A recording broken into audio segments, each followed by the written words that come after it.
Venezia come un transatlantico nell'acqua nera,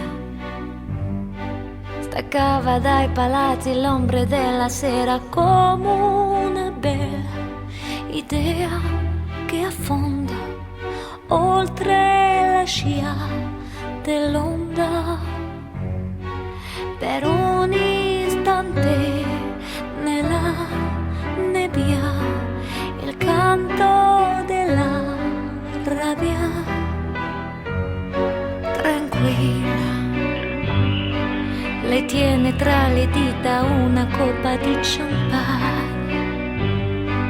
Sul ponte il suo profumo dolce l'accompagna come nel mezzo d'un naufragio, le chiama l'equipaggio, ma quell'equipaggio